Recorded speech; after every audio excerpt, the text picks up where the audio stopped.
C'est l'heure du journal de l'Afrique. Soyez les bienvenus sur France 24. À la une ce soir, les pays de l'AES qui quittent la CPI, le Mali, le Niger et le Burkina Faso ont décidé de claquer la porte de la Cour pénale internationale, une instance qu'ils qualifient d'impérialiste et de néocolonialiste. La procédure pour se retirer de la CPI dure 1 an. Les détails dans ce journal. L'opposant ivoirien Pascal Affi-N'Guessan a déposé une plainte contre X au tribunal de première instance d'Abidjan. Il conteste le rejet de sa candidature pour la présidentielle du 25 octobre prochain. On fera le point dans un instant.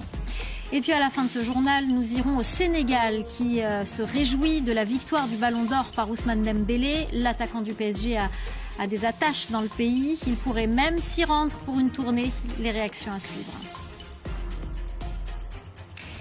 C'est sans surprise que le Niger, le Mali et le Burkina Faso ont annoncé lundi leur retrait de la Cour pénale internationale. Ces pays gouvernés par des militaires qualifient l'instance d'instrument de répression néocoloniale. Mais ce retrait ne sera pas effectif avant 1 an. Émilie Boyle. C'est décidé.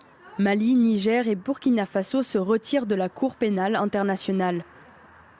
Après avoir rompu les liens avec la France ces dernières années, les 3 pays gouvernés par des juntes militaires s'éloignent encore davantage des institutions internationales. Il estime que la CPI, qui siège à La Haye aux Pays-Bas, est trop partiale.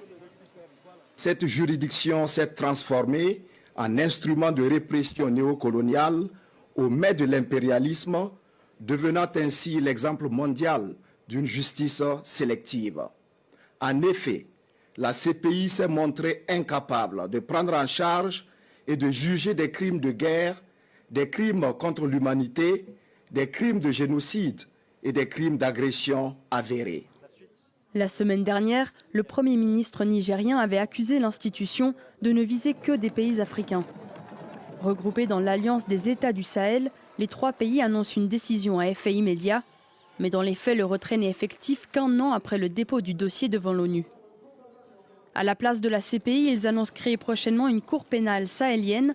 Ce retrait suit aussi un rapprochement avec la Russie, dont le président est visé par un mandat d'arrêt de la Cour pénale internationale.